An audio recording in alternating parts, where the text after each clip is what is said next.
그래서 그러면 이거는 이 법구경은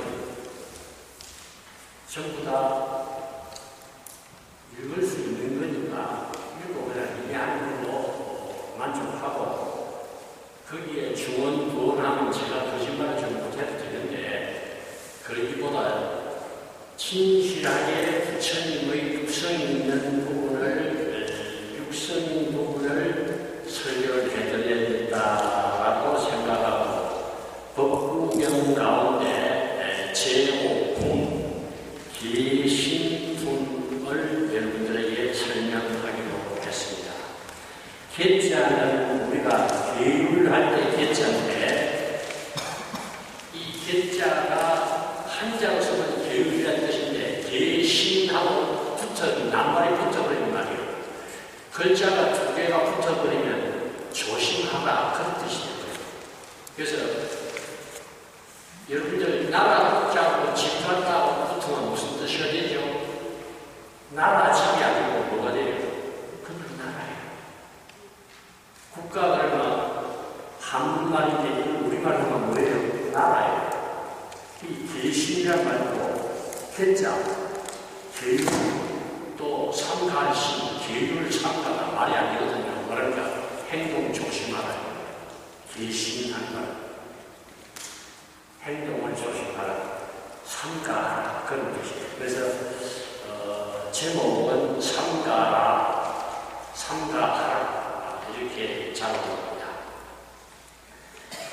삼가라는 글에서는 선량한 길을 가르쳐 전해주시고 요게 여러분들 졸업장 수여 그럴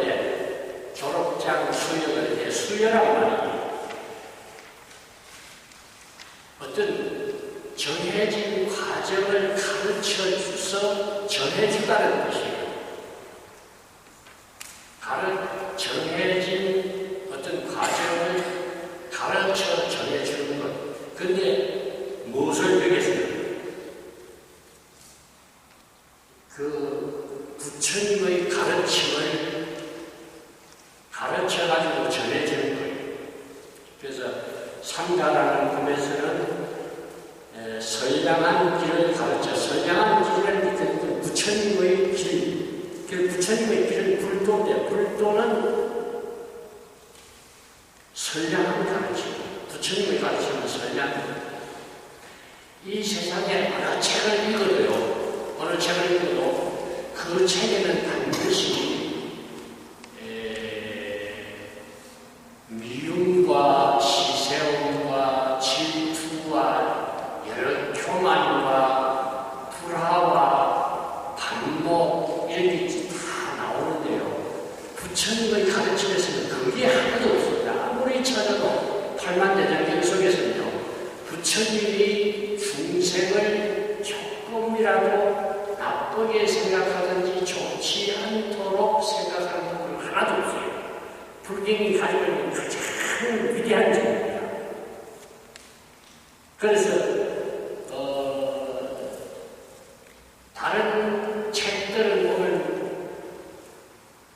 분명히 어떤 주제를 하나 부각하기 위해서 등장하는 선악이 있고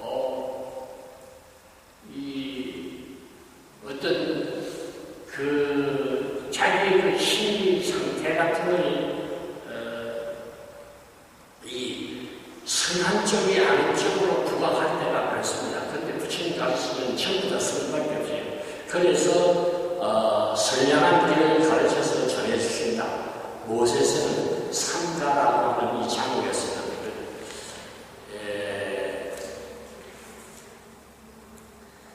그리고 삿대고 그러면 요 삿대라고 하는 것은 부처님의 가르침이 아닌 모든 가르침이 전부 다 삿대입니다.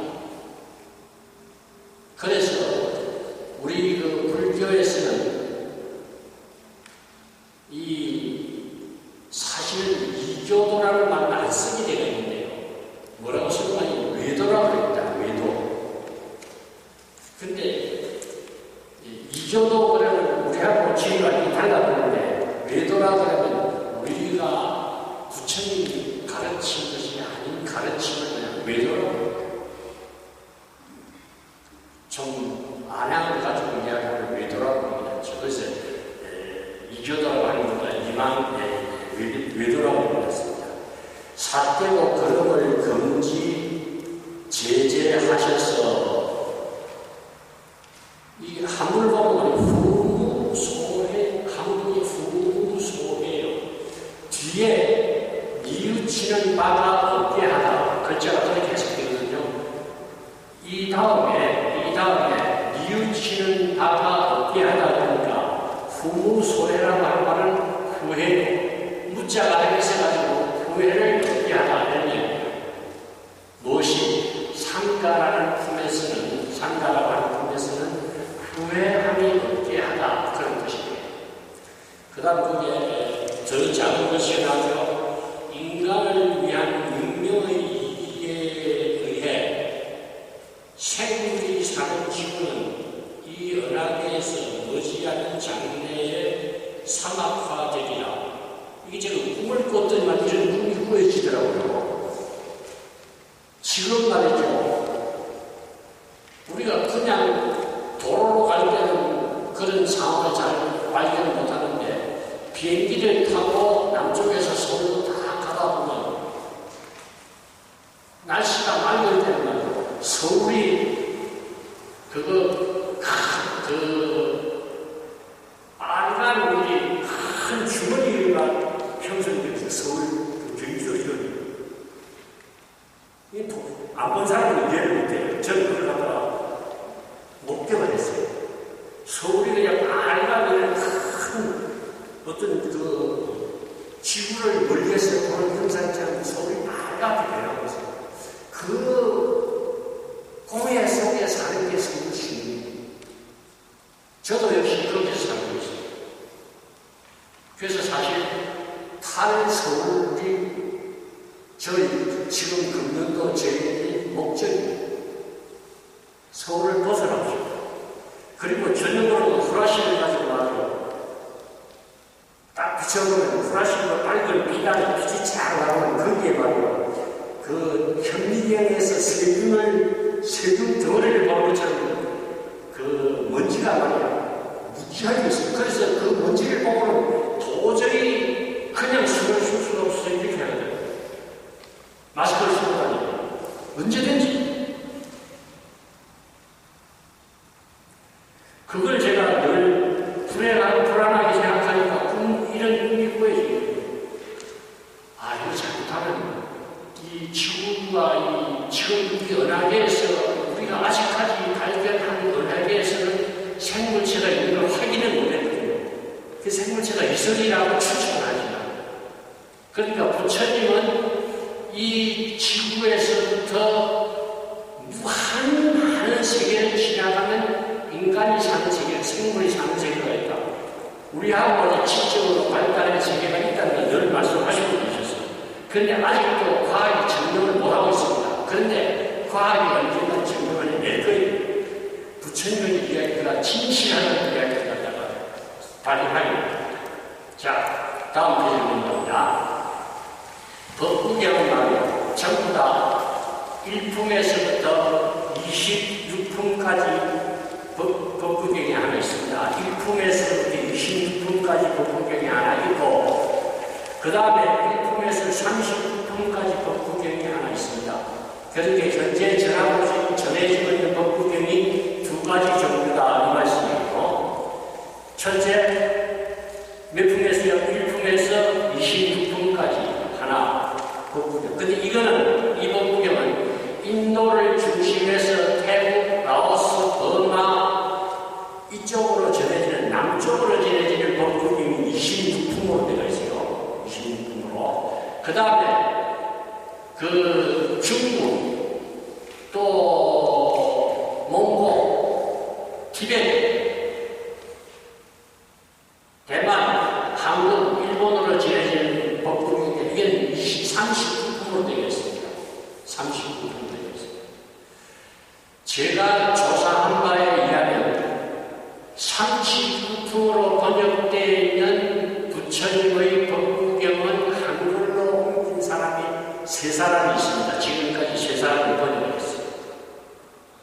그런데 26통으로 번역된 그 남방계통의 법경은 번역된 게 한 60종입니다. 근데 왜 그랬을까요? 그 39통짜리 고려대장경은 39통짜리 법국경은 고려대장경 안에 있습니다. 고려대장경 안에 있습니다. 그래서 어떻게 보면 말이죠. 이 고개 이제 국방으로 전해진 불교로서 부처님의 가르침 가운데서 가장 부처님의 가르침 가운데 가까운 가르침이 아함경이고, 그 다음 아함경 다음에 가장 부처님 육성이 두 번째 육성이 법국입니다. 그러니까 이 법국경은 말이죠. 이 법국은 우리들이 참 좋아하는 한문책 가운데 뭐가 있어요? 명심보감 있죠. 명심보감. 또 채근담 있죠. 또 고문진보 있죠. 이런 게 한문책은 가장 좋은 책들이거든요. 진짜 도문들이에요. 한 편을 읽고 나면 그냥 내 정신이 완전히 다른 면으로 바뀔 만한 좋은 책들이에요. 제가 지금 말씀드린 책이. 명심보감, 또 뭐라 그랬죠?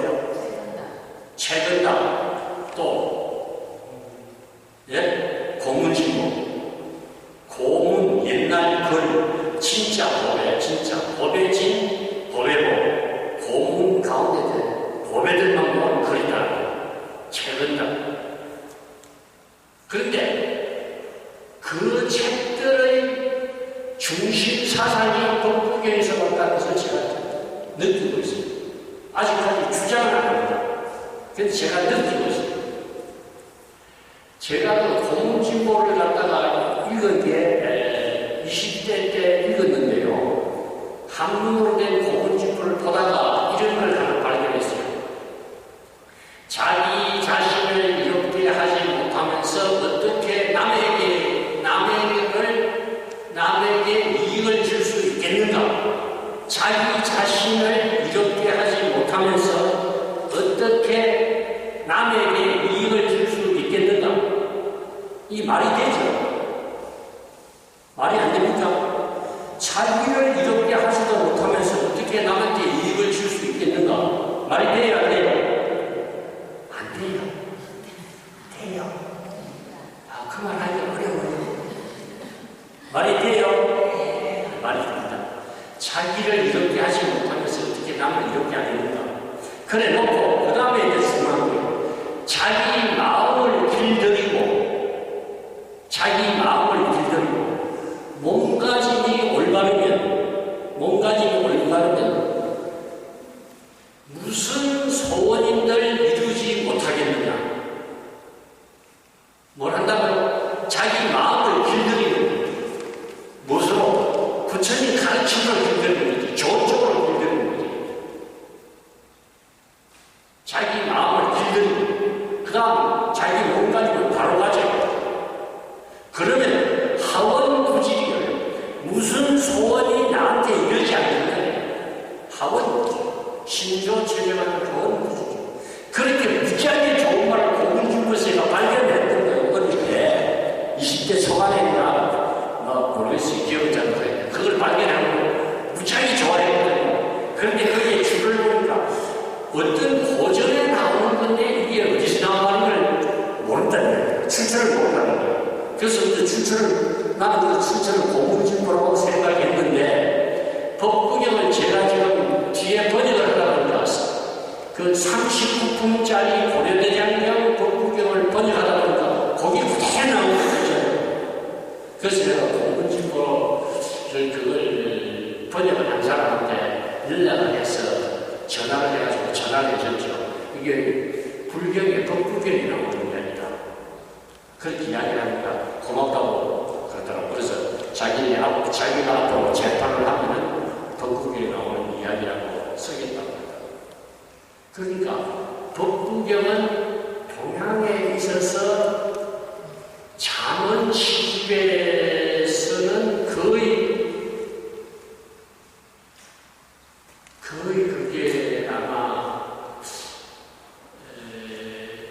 시종 같은 효식 그만큼 중요한 부분이에요. 여러분들도 오늘 이 독국의 한 품을 듣고 한 품 가운데서 시가 여기 보면 열 몇 개가 되는데 몇 수가 되는데 한 수라도 여러분들이 마음속으로 좀 멋지다 이런 생각하면 오늘 여기에 오셨던 보람이 생깁니다. 자, 지금부터 쭉 읽어가면서 설명을 합니다. 사람으로서 항상 청정하고 마음이 깨끗하다는 거예요.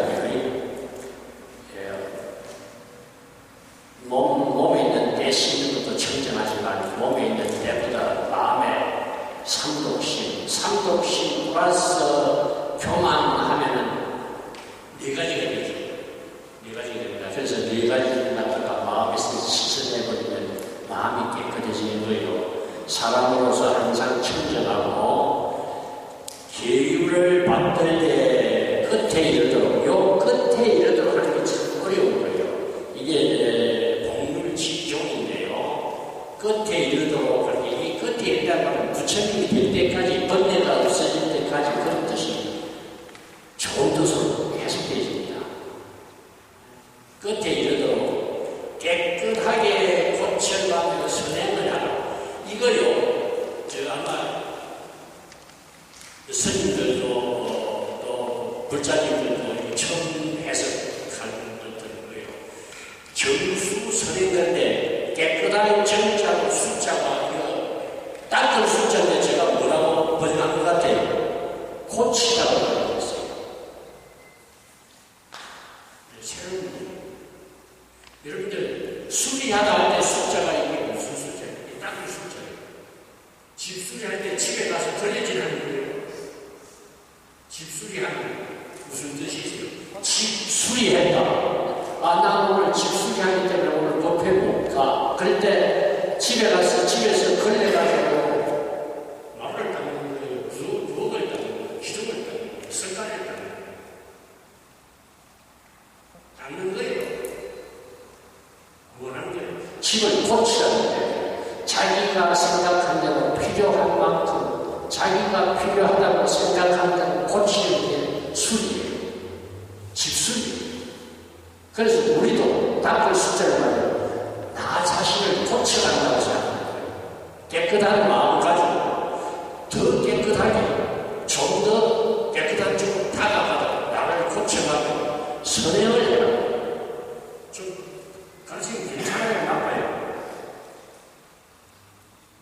닦는다고 여러분들이 해석하는 게 좋다고 하면 저도 사실 고치지 않고 있어요. 그때 제가 볼 때는 고친다는 말이 더 멋져요.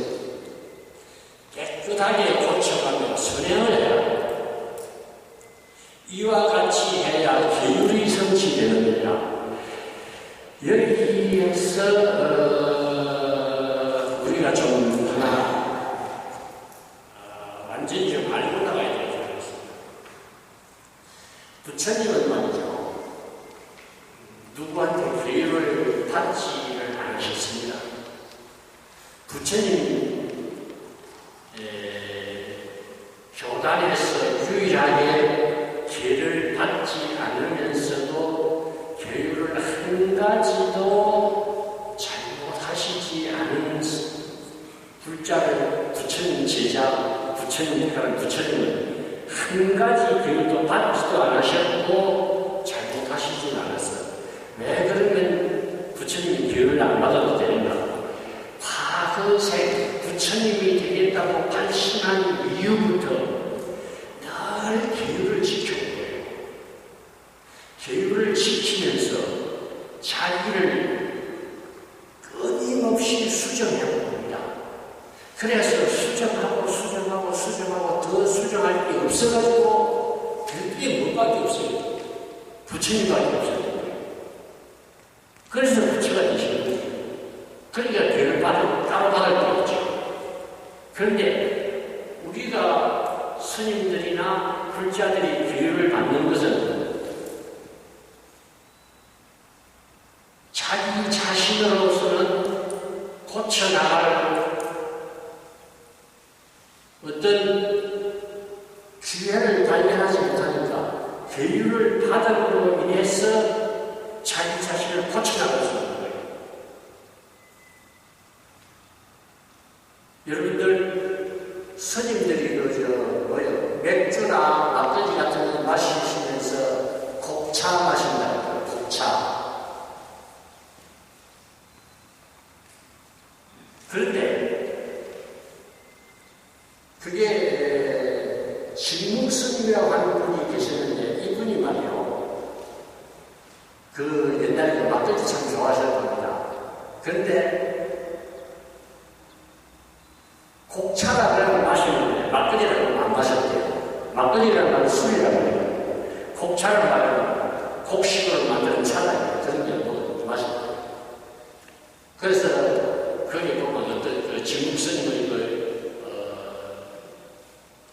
진묵스님 소전이라고 하는 생애에 대한 간단한 기록인데 거기 보면 그런 게 있어요. 어떤 그 스님이 진묵스님 대접하려고 이제 막걸리를 한 병, 옛날에 병으로 한 병 사다 놓고 스님을 불러서 모셔서 이제 드린 거예요. 스님 대접하려고 막걸리 한 병을 받아왔습니다. 내가 막걸리 먹는 거 아니냐고.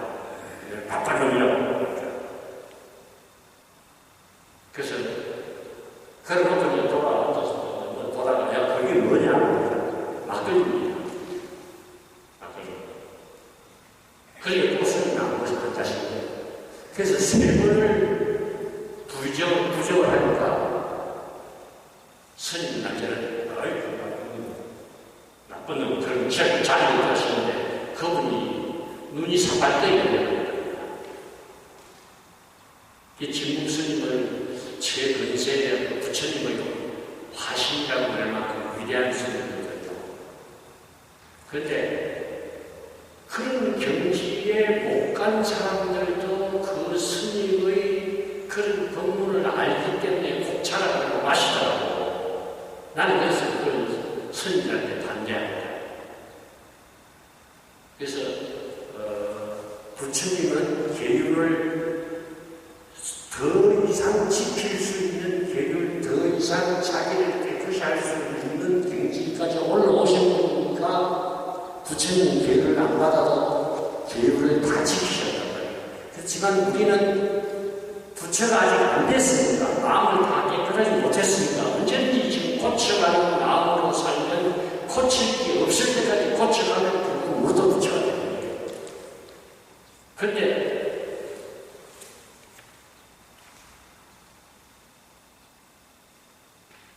모두 다 중생도 마음도 부처님도 다 같이 부처다 보니까 우리가 교만해져가지고 모든 게 다 부처님도 마음 가운데 있는데 그러고 나쁜 짓하다. 이건 자기 자신이 무덤을 파는 거죠. 그런 일도 자신이 없어야 됩니다. 자, 여기에서 그 88번 시에서 계율이 성취 명령이라 하는 이야기는 다시 한번 부처님이 된다는 이야기입니다. 계율이 성취 명령. 그리고 밑에 보고 해석을 달았죠. 이 번역만 해가지고 도저히 이해가 안 될 것 같아서 제가 해석을 붙입니다. 근데 이 해석 붙이는데 제가 한 6달 동안 말이죠. 저 한 번도 운동 안 하고 이것만 했더니만 그냥 무지하게 건강이 악화되고 있어요.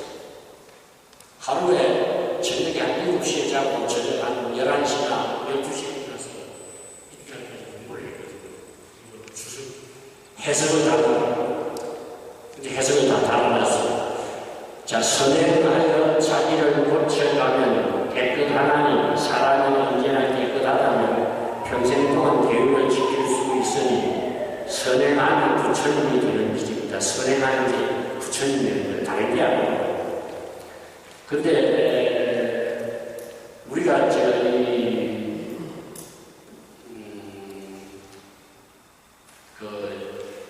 부처님한테 축원할 때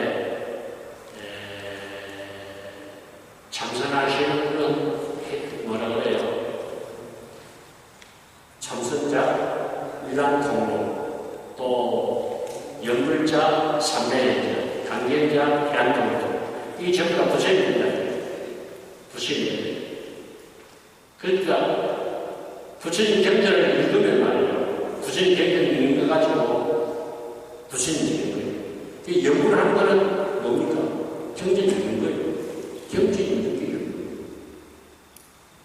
그러니까 경전 읽는 거, 연불하는 거, 경전 읽는 거, 이런 거 하는 겁니다. 저도 그래서 법국경을 지금 33번째 읽었습니다. 33번째. 그래서 제가 백독 아니면 백독해서 언뜻 잘해요.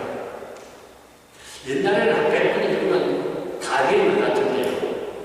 제가 지금 이 게시품을 갖다가 여러분들한테 설명하려고 작정하고 2주 동안 말이에요. 이걸 갖다가 한 1000번 읽었습니다. 1000번 읽으니까 도가 자꾸 통하는 것 같아요. 그래서 지금 제가 이렇게 번역을 해놓고 해석을 붙여놓고도 이걸 1000번 읽고 여러분들을 한테 이걸 강의를 다 한번 해가지고 정명을 받고 책을 낼 생각을 하고 있어요.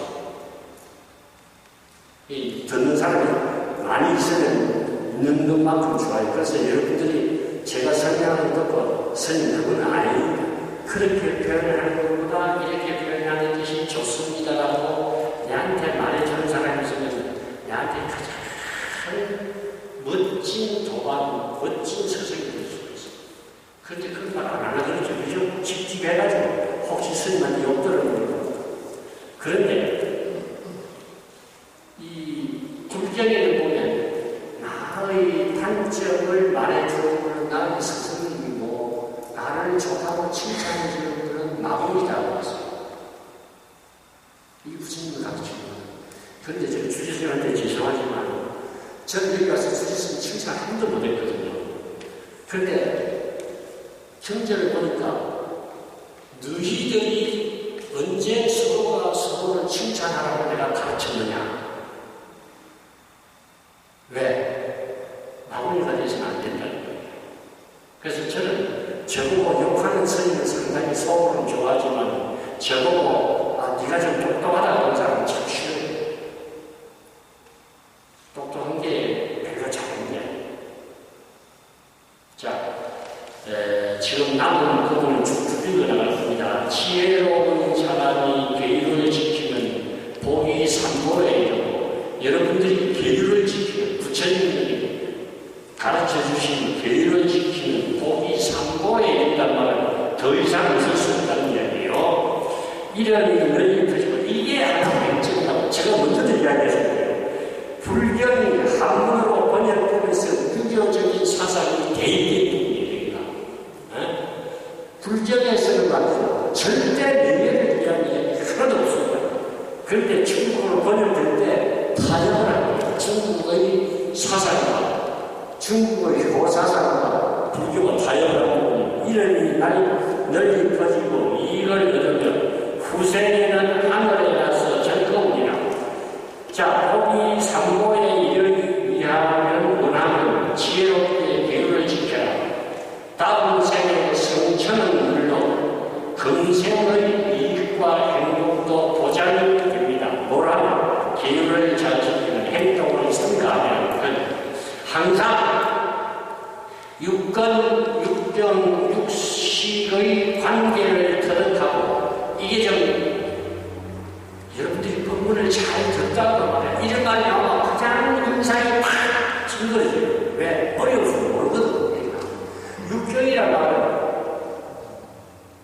눈으로 보는 대상, 귀로 들리는 소리, 그 다음 뭐예요? 6가지 감각 기관으로 느낄 수 있는 6종류를 갖다가 경이라고, 육경이라고 해요. 그러니까 색, 성, 향, 이, 촉, 이거 색성한 이축을 육경이라고 해요. 그 다음 안, 이, 미, 설, 시, 의를 갖다가 육식이라고 해요.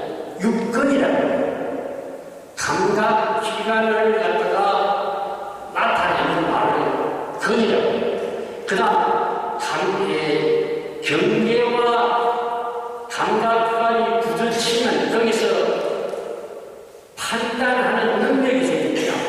아, 이건 좋다, 이건 나쁘다. 저 사람은 예쁘다, 저 사람은 밉다. 이 사람은 나한테 잘해준다, 이 사람은 나한테 못해준다. 이걸 판단하는 거예요. 요걸 갖다가 지금 이렇게 번역하는 거예요. 그걸 갖다가 뭐냐. 상견법처가, 이 법처가 육병을 만나서 육식을 일으킬 때 그런 관계를 법처라고 해요. 그런데 이걸 갖다가 항상 법처를 터득하다라고 번역을 했거든요. 번역은 맞는 번역인데요. 번역인데 알기가 어려워서 제가 이렇게 풀이라고 합니다. 항상 육권, 육식의 관계를 터득하고 계율을 지키면 사리를 안 하니, 사리를 안다는 말은 현명하다는 말을 우리말로 풀이하면 사리를 안다는 게 일과 이치를 안다. 아, 그 사람 참 현명한 사람이야. 그러면 사리를 판단할 수 있다. 그러면 사리를 판단할 수 있다. 그러면 진실한 견해를 얻어서 성취하면 우리 가운데 최고로 일상하리라. 여러 사람 가운데 제일 잘나기를 바라지 말고 살아야 되는데 우리가 잘나기를 바라고 살잖아요. 제가 제일 잘난 줄 알고 설치잖아요. 요새 그런 사람 많죠. 제가 잘난 줄 알고 설치잖아요. 그 다음 여섯 감각기관이 여섯 경계를 만나 일으키는 인상작용 있죠. 이 인상작용을 마음속에 남는 기억, 이렇게 하고 이해를 하세요. 인상작용을 마음속에 남는 기억. 여러분들 첫인상이 좋았던 말이죠. 그 말이 뭐예요?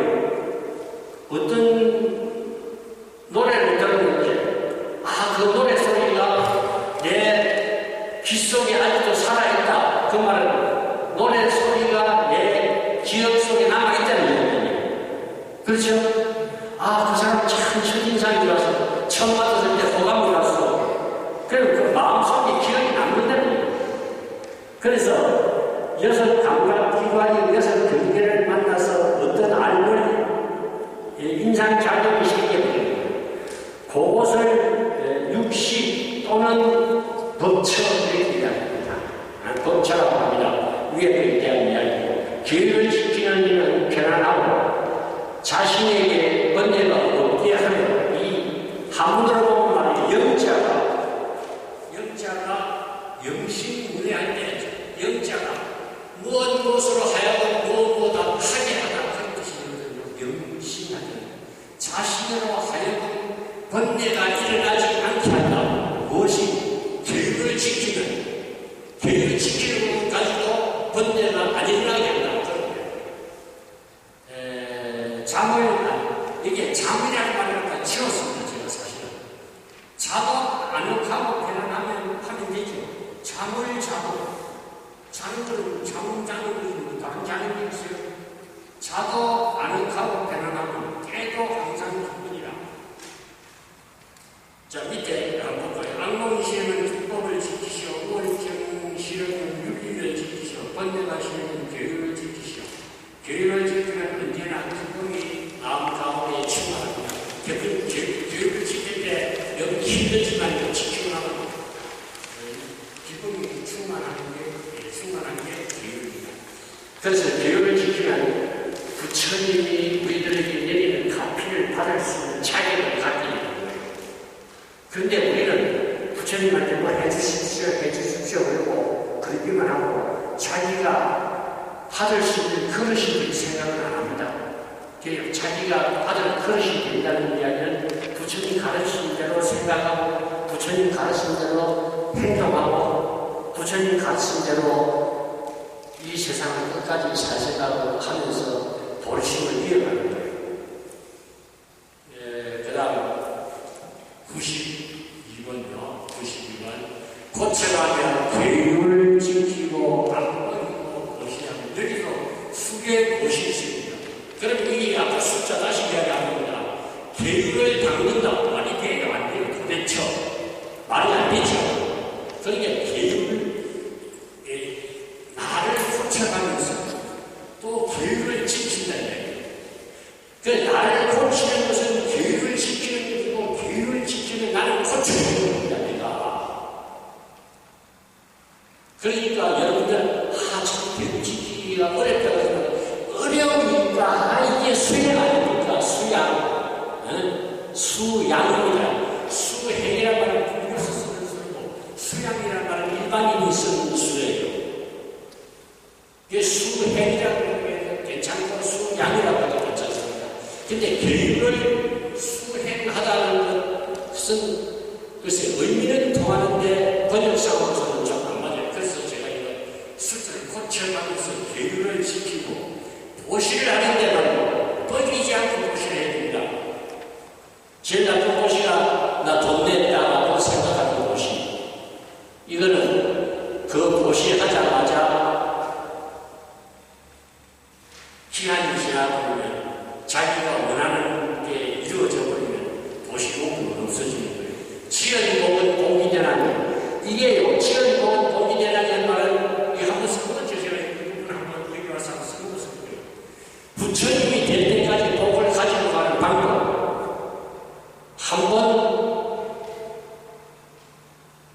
한 번 보시를 하고 그 보시를 한功德을 부처님 될 때까지 가져가고 싶죠? 안 그래요? 끝내고 싶어요? 절대 그래도 안 됩니다. 그래서 보시를 할 때 어떻게 보시를 하면 되는 거 아니에요? 어떻게 보시를 하면 되는 거 아니에요? 반드시 우리 힘을 성취하기 위해서 보시를 해요. 그런데 우리 무심 마음을 내지 말고 보시하라고 할 때요. 마음을 내지 말고 보시하면 보시 공덕이 없어져요. 사실은. 보시 공덕 하나도 없어요. 보시를 할 때 서울을 세워야죠. 내가 이 보시하는 공덕을 인해서 반드시 부처가 되리라고 하는 서울을 세워야 그 보시하는 공덕이 부처님이 될 때까지 연장이 되는 거예요.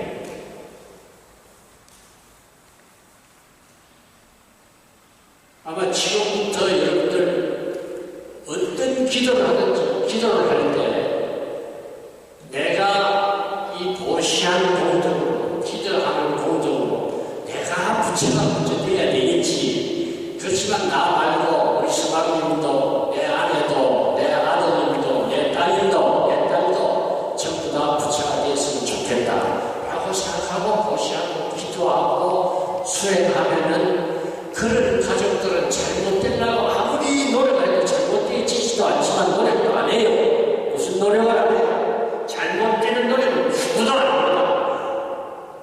그러면 뭐 그냥 보시한 공덕 부처님 될 때까지 가져가는 거지. 제일 좋은 거, 여러분들 제일 좋은 거 있잖아요. 보시한 가지고 부처님 될 때까지 그 공덕을 가져가자. 무슨 생각하면 된다고 했어요? 보리심을 가지고 계속하자. 그래서 아무리 길거리 가다가 길에 떨어지는 돌 하나를 주워서 숲속으로 던져도 그 공덕을 갖다가 보리심으로 회하면 돼요. 그러면 돌멩이 하나 주워 던진 공덕은 부처님이 됩니다. 돌멩이 하나 주워 던진 길거리에 떨어진 휴지 하나 주워서 휴지통에 버리는 그 공덕이 부처님이 되는데 굉장한 일입니다. 자, 지연복이 복에 대한 계율을 지키기 영원히 복을 받는 무상한 보시 하며 서원하시오. 서원하고 보시하시오.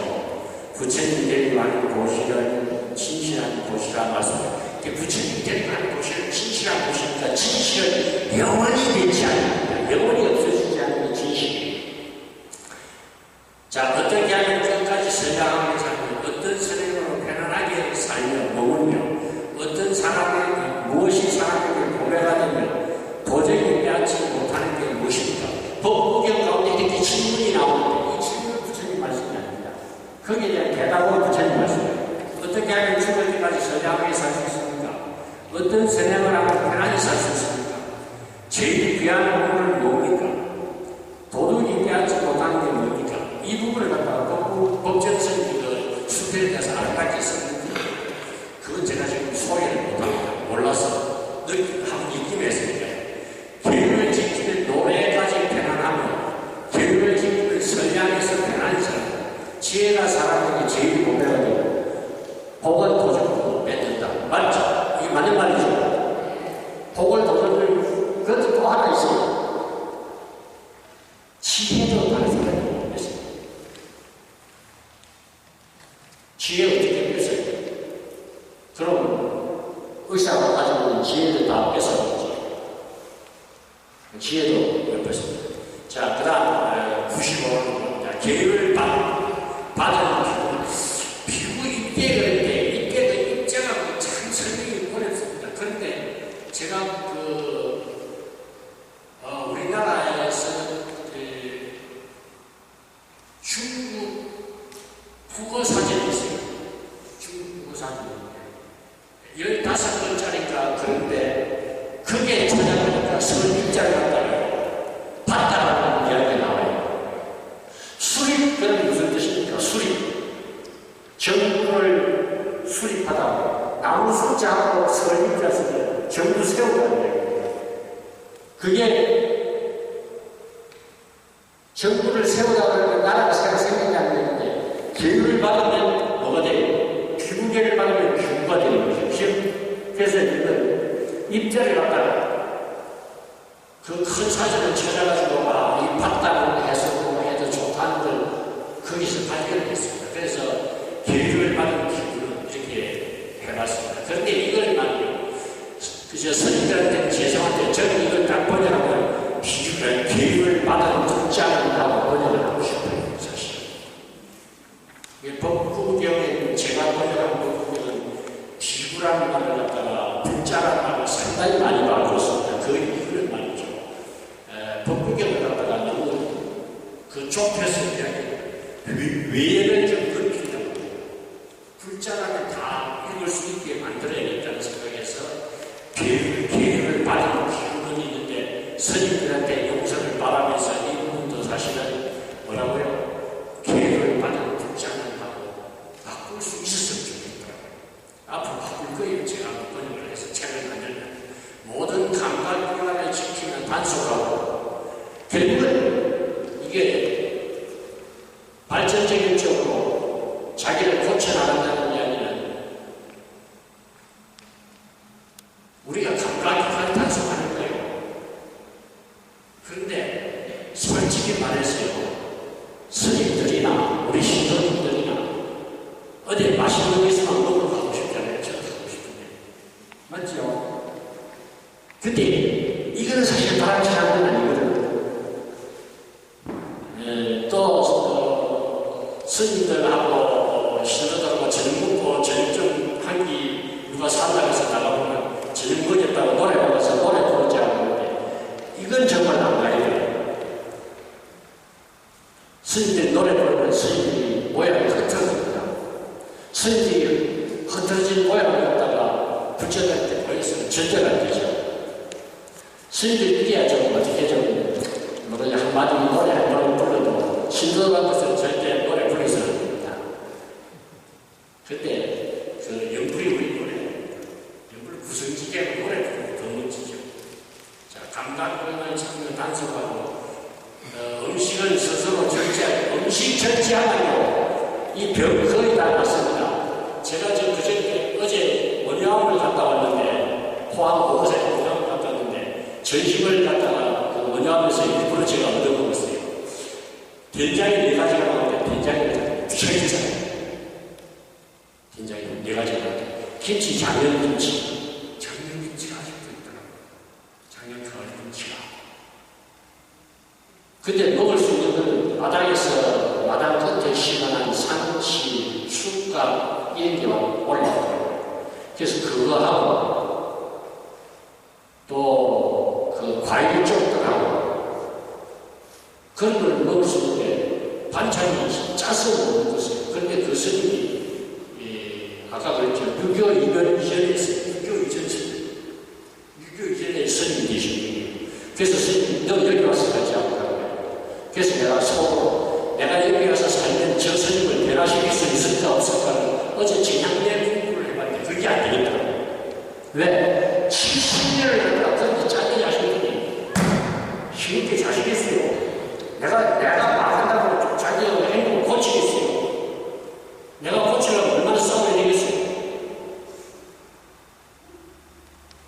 그래서 제가 결론을 내렸는데 거기는 갈 수 없다는 생각이 들었어요. 왜?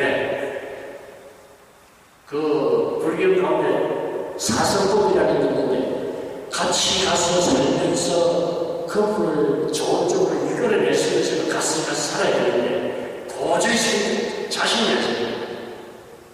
근데 그분이 말이야. 당뇨가 심해가지고 눈이 안 좋아요. 당뇨가 심해가지고 피가 나고 있어요. 그래도 그렇게 짜게 먹어야 맛이 난다는 거예요. 그래서 내가 당신은 말이야. 식생활을 고치면 그래도 좀 잘 살다갈 텐데 백사하시오. 고집대로 살다가 백사하시오. 백사하는지 부처님 곁들에 부처님 그렇게 말씀하셨어요. 고칠 방법이 있는데도 남이 알려주는데도 그걸 못 믿고 안 믿고 병이 나서 아프다가 죽으면 그거는 치매에 못 죽은 백사다. 그런데 여러분들은 그 생각 잘 하세요. 언제든지 식생활 가지고 우리 병을 고칠 수 있다는 것은 세워져야 됩니다. 엉뚱한 대로 말하죠. 자, 의식을 깨달아 가르침에 상관하니라 음식을 절제할 줄 아는 멋진 세상입니다, 사실. 제가 지금 34살이 올해 74살이 됐어요. 74살 안 돼 보이죠? 제가 음식을 무지하게 절제합니다. 72kg 안에 지금 66kg까지 뺐는데요. 그거 뺐는데 몇 년 걸렸어요. 근데 앞으로 한 5kg 더 빼야 된대요, 병원에서. 5kg 더 빼요. 그럼 지금 안 먹어야지, 안 먹어야지. 안 먹는 게 세상에서 제일 어려운 게 말이에요. 배가 고픈 거죠. 세상에서 제일 어려운 게 배 부른 거랍니다. 어때 해병대 가고 온 친구가 하는 이야기를 하는데, 해병대 요새는 그런 게 없었어요. 옛날에는 해병대 훈련이 다 끝나면 말이에요. 그 부모들이 자식들 매매를 가는 거, 그때 그냥, 있는 거, 없는 거 다 불목이 떡 해가지고 가는 거예요. 그래, 가면, 결혼을 한다. 배불러게 먹이는 거예요. 배불리는 거예요. 그런데, 그분이 효공선이 상대였는데, 환송을 하셨다고 했는데, 만나서 우리보다 연세가 많아요. 그분이 그러더라고요. 세상에서 제일 괴로운 걸 많이 먹어가지고 짜고 배고픔을 아무것도 안 돼요. 그래서 저는 배고픔을 진짜 이거는 배고픈 걸 갖다가 조금만 견디면 속이 그렇게 편할 수가 없어요. 윗병 앓는 사람을 보면 제가 볼 때는 윗병 앓는 사람을 보면 바보 천치거든요. 저도 당뇨가 있어요, 사실. 근데 당뇨 그것을 들고 막 눈이 잘 안 보이고 키가 잘 안 들리는 정도로 되는 사람도 식생활을 못하죠. 그래서 옛날에는 성인병이었는데 요새는 그걸 갖다가 식생활 습관병, 식생활 습관에서 병이라고 해요. 그러니까 음식, 부처님, 이 3,000년 전에 부처님은 음식 조절하라고 그랬잖아요. 얼마나 멋진 게 우리 부처님입니까? 더 이상 어떤 가르침을 하시는 음식 조절해라. 그러면 객사하지 않게요. 괜찮아요? 멋진 얘기죠. 나중에 보면 멋진 얘기죠. 90년으로 넘어갑니다. 계율을 지켜감으로써 마음을 양복받고 고수해 바른 선정에 들고 이거 보세요. 프린트가 잘못돼가지고 제가 이 컴퓨터를 잘 못 만져가지고 이런 결과가 나왔어요. 판이 깨져있거든요. 이거 집을 안으로 바른 관찰 방법을 배우면 바른 지 내학 정관하라는 말이 안으로 바른 관찰 방법을 배우면 하는 게 윗바사예요. 그러니까 이 부처님 당시에 참선하는 것 가운데 하나입니다. 내학 정관하라는 말이. 근데 이건 전 잘 모릅니다. 잘 몰라요. 이것은 의식의 변화를 의식해가는 것, 몸의 변화를 의식해내는 것, 이게 윗바사나의 공부 처음일 것 같아요. 그 정도밖에 제가 모릅니다. 그러니까 그에 대한 걸 잘 모르거든요. 그런데 설명을 안 할 수가 없었어야겠죠. 교육을 지켜 마음을 다스리고 의식을 헤아려 선정해 들고 마음속으로 바른 관찰도 배우면 한 번 듣고 안 잊는 바른 지혜를 있습니다. 이게 뭔가 하니 불망경지라고 하는 지혜가 있어요. 한 번 들으면 안 잊는데 건세 그런 스님이 있었어요. 지금 부산에 가면 부산 서구에 서남사라고 하는 점이 있습니다. 거기에 옛날에 태원 스님이라고 하는 스님이 있었는데 이분이 자기 이름 잘 몰라요. 옛날 스님들은 한국을 모르니까 자기 이름자를 갖다 쓸 수가 없는 분이에요. 그런데 신도들이 이제 저를 후광하러 오잖아요. 후광하러 신도들이 자기 남편 이름, 생년월일, 자기 그 아들 다 이야기해요. 그럼 스님 또 그래 들은 거예요. 그러면 그거 듣고 그냥 가서 출근하는 거예요. 무슨 새, 몇월, 며칠, 아무개 이 뭐예요? 불망명주를 듣는 거예요. 마음이 청정, 마음이 청정하고 교육을 시키는 거예요. 여러분들 한번 하고 싶지요? 근데 하고 싶긴 한데 여기서 그렇게 쉬운 게 아니에요. 여러분들이 해야 돼요. 그래도 그래야 뭐가 되는 거예요. 그래야 부처가 되는 거예요. 부처가 되려면 부처한테 통과해야 돼요. 관문이 부처로서 말이죠. 아들 딸 먹고 남편이 돈 잘 벌고 아들 딸 잘 돼가지고 행복하게 살다가 죽으려면 부처도 하지 말아야죠. 뭐 때문에 하는데 부처님 되기 위해서 하는 거 아니에요. 그래서 아들 딸이 잘 되고 남편 돈 잘 벌고 좋은 집에 살면 이거는 부수적인 이야기예요. 부처가 되기 위해서 좋은 일을 하면 그런 좋은 집에 살고 아들 딸 잘 되고 이거 따라하게 되어 있어요. 그게 안 되는 건 그것이 안 된다고 생각하고 살아요. 그것이 될 때까지 노력을 해요. 그 다음 총명하고 사리의 발과 계율을 지키고 요 명철을 갖다가 말하면 우리말로 번역하는 겁니다. 총명하고 사리의 발은 여기에 명철에 대한 해석입니다. 구호사전에 나온 거예요. 근데 여러분들 명철하다고 하면 솔직히 모르잖아요. 이런 말 모르잖아. 명철하다고 말 알아요. 그렇지. 그런데 스님들의 맹점이 이거예요. 남말 같은 거 몰라도 괜찮아. 연불만 잘하고 돼. 견성하면 다 아는 거예요. 견성해야 돼요. 명철하다는 말이 중명하고 사리에 맞다는 말은 모르더라고요.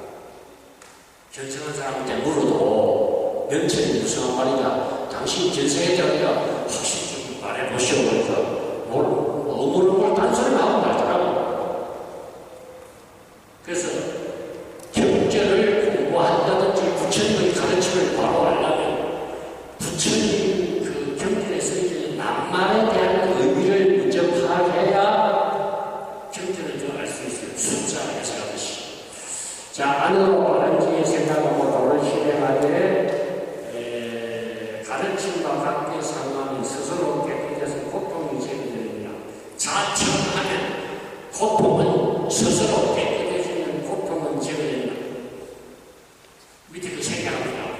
시간이 모든 번뇌 깨끗이 떨쳐버리고 없애버리고 교만을 다해 생기지 말게 하고 죽을 때까지 정법을 탐구하되 잠깐도 거룩한 가르침 떠나지 말라. 이게 내가 뭐지?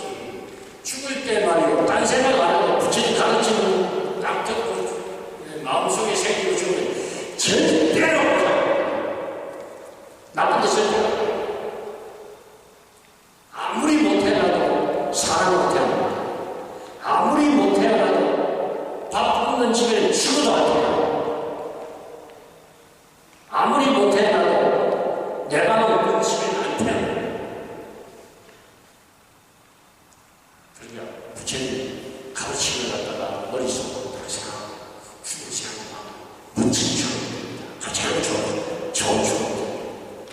저희 와서 이런 말이 하고 싶다고 말이죠.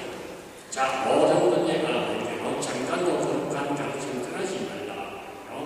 요걸 좀 우리가 그 탐욕과 성경과 어리석은 세 가지 번역, 삼본이라고, 제4까지 합치면, 교만까지 합치면, 이게 네 가지, 사동이라고.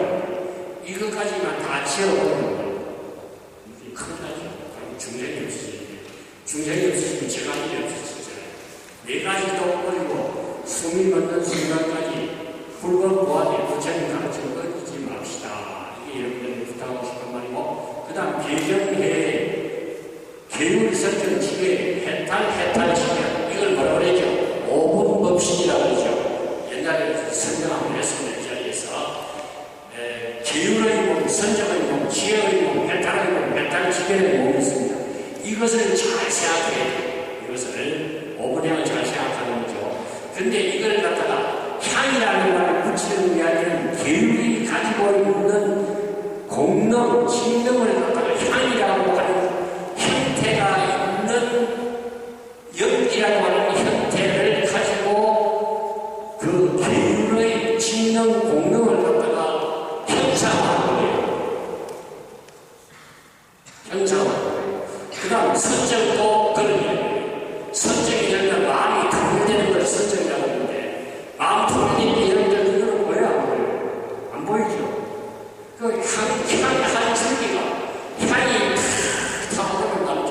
향이라는 게 신과 나를 갖다가 만나게 해주는 매개체 역할을 하는 거니까 그 선정이 법부인 나를 부처님이 되는데 연결시키는 역할을 한단 말이에요. 그러니까 개향, 정향, 해향, 지혜. 그래서 그 5분 법신을 갖다가 형상화하는 말로 향자를 붙입니다. 이것을 마땅히 잘 생각하라. 그래서 본래를 모두 이미 열렸으면 재앙이 없고 안이 아닙니다. 재앙이 없고 재앙이 없고 제자가 빠졌습니다. 재앙이 없고 존재도 제거되니라는데 이거 좀 어렵죠.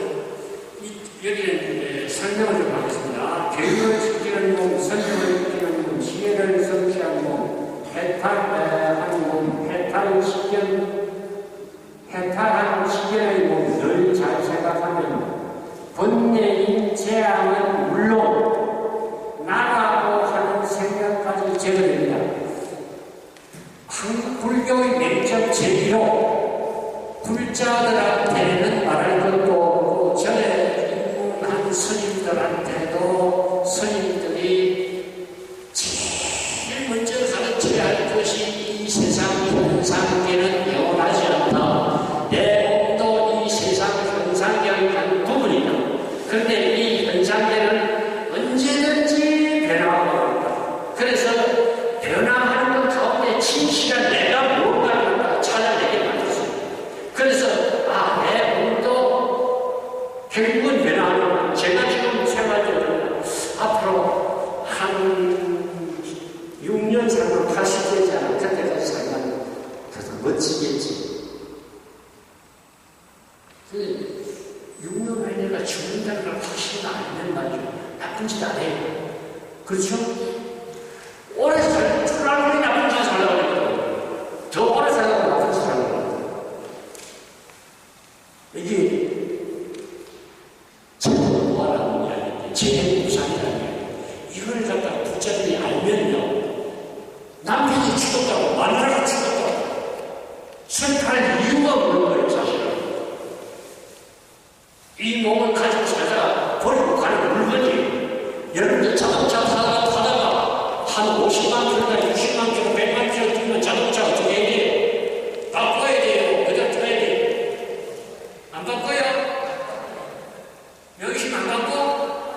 바꾸지? 그러면 우리가 한 100년, 90년 가지고 있다고 바꿔야지, 좋은 걸로.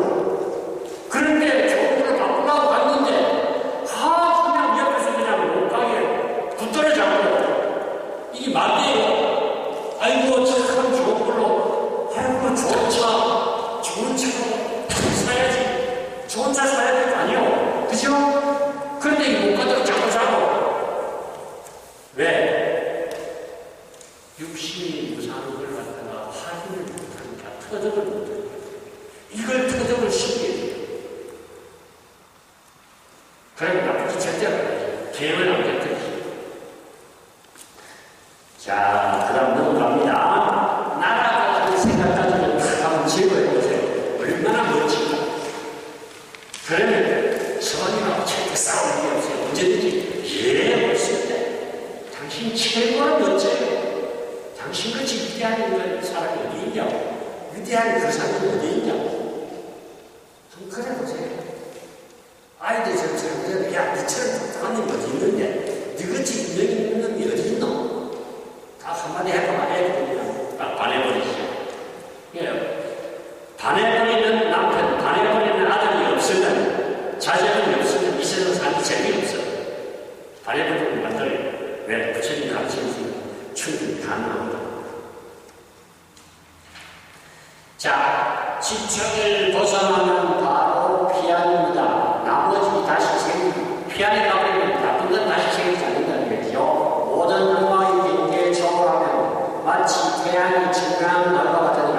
이 부분은 지금 해석이 아니고 마치 태양이 증명한 날과 같으니라. 시가 이렇게 번역을 했죠. 시가 아니면 절대 이렇게 번역을 할 수가 없습니다. 어떻게 해야 된다, 번역을? 마치 청명한 날 솟은 태양과 같으니라고 해석해야 돼요. 청명한 날 태양,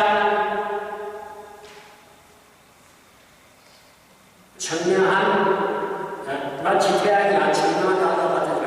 이 시니까 이렇게 번역을 했죠. 이게 소설 같으면 산문 같으면 이렇게 번역이 안 될 거예요. 여인이 청명이라고 하면 그냥 연자를 같다는 얘기로 태양이 같다, 청명한 것과 같다. 이게 말은 안 되거든요. 말은 안 되죠. 태양이 청명한 것과 같다. 말이 안 되죠. 청명한 날, 솟은 태양하고 같다. 밝음을 더해주는 겁니다. 자, 그 다음 정신을 잃고 홀려 제멋대로 보다 이 광자가 미칠 광자인데 여러분이 미쳤다는 말은 정신이 잃었다는 거예요. 정신이 잃으면 미쳤다는 거예요. 혹자는 홀렸다는 거예요. 유혹당해버렸다. 홀렸다. 어떤 어머니가 딸이 자기 반대를 물어서 딴 데 시집을 가고 남편하고 다른 남자하고 결혼을 해버리니까 전현이 누구한테 미쳐버렸다. 홀려버렸다. 그래서 그게 그게 맞는 말이다.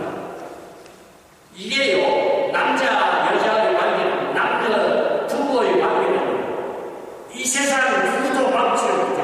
부부가 된 분이 딱 만나면 아버지, 어머니가 말려놓고 기도도 없다. 부처님도 그랬어요. 나도 그 관계를 못 말린다고 했어요. 한번 결정이 되는 어떤 부부가 되겠다고 생각하면 다시 말하면 눈에 맹대격투기가 한번 탁 붙으면 그건 절대로 바뀌어지지 않는다고 했어요. 그런데 정신 잃고 홀려서 제멋대로 잘못되는 건 자자라면 제멋대로 행동한다는 거예요. 이미 언제나 세상이 싫어서 멀리 피해서는 개정해의 시대로 개정해를 갖다 삼아이라고 합니다. 개정해를 삼아이라고 해요. 시대로서 구한 만큼 얻을 테니 부처님의 가르침에 조금 더 벗어나지 말아라. 개인 잘 지키라는 게 지금까지 삼가하라는 거예요. 계율을 지켜 적정하면 마음은 제멋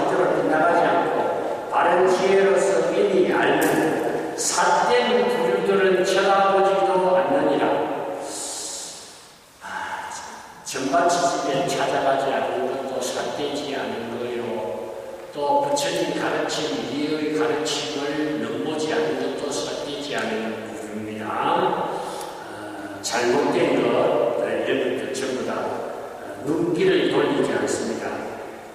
이렇게 하면 좋은 곳에 가서 위 없는 돌을 배워, 위 없는 도가 부처님 가르쳐 불도가 아니면 버리고, 불도가 아니면 버리고, 뭐라 그랬어요?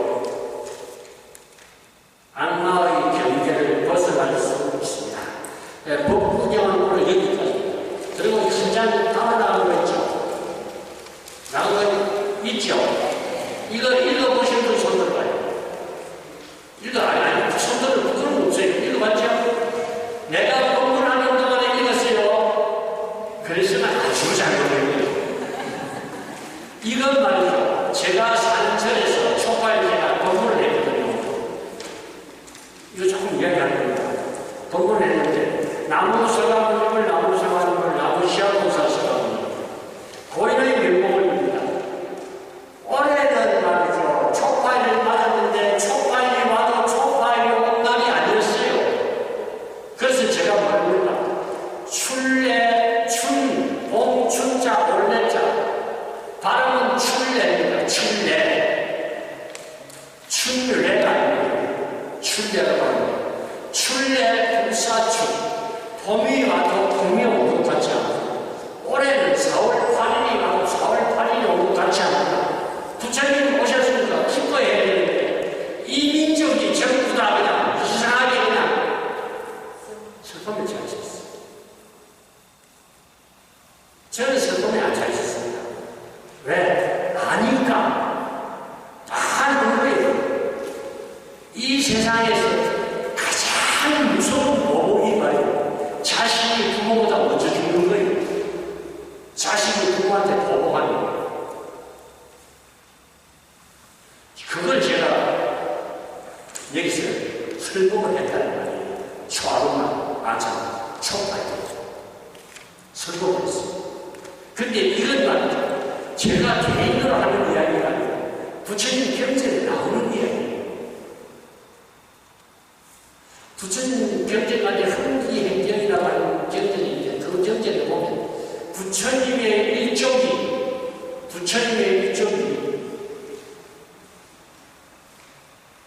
멸망을 당합니다. 약 한 30만 명이 죽어요. 30만 명이 멸종을 당합니다.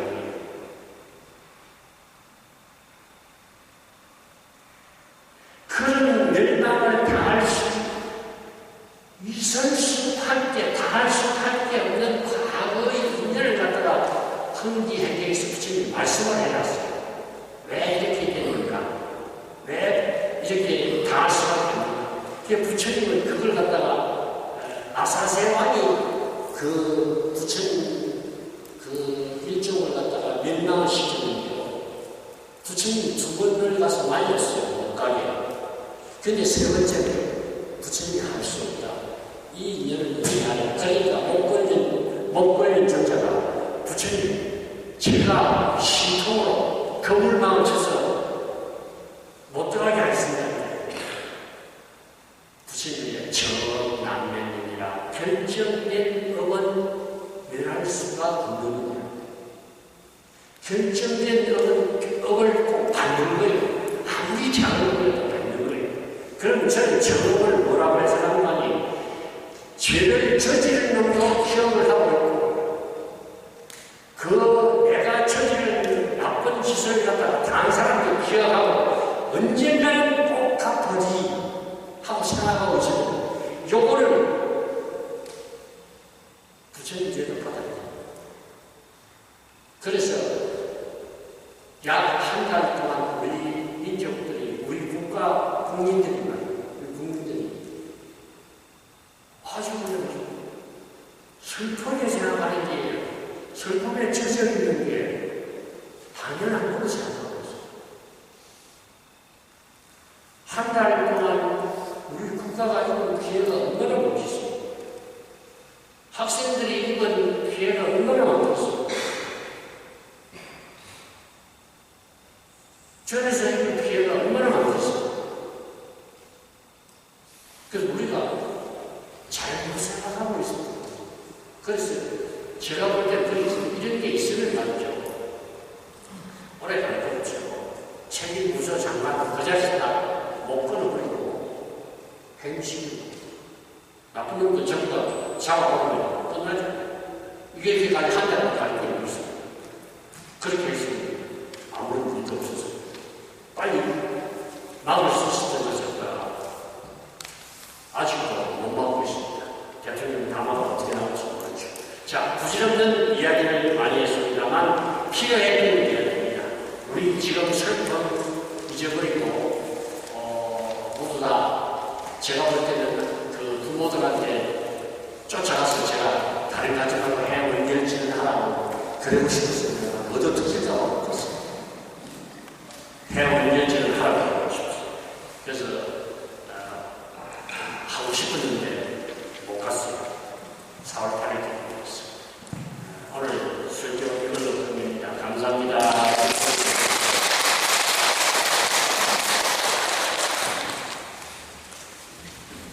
나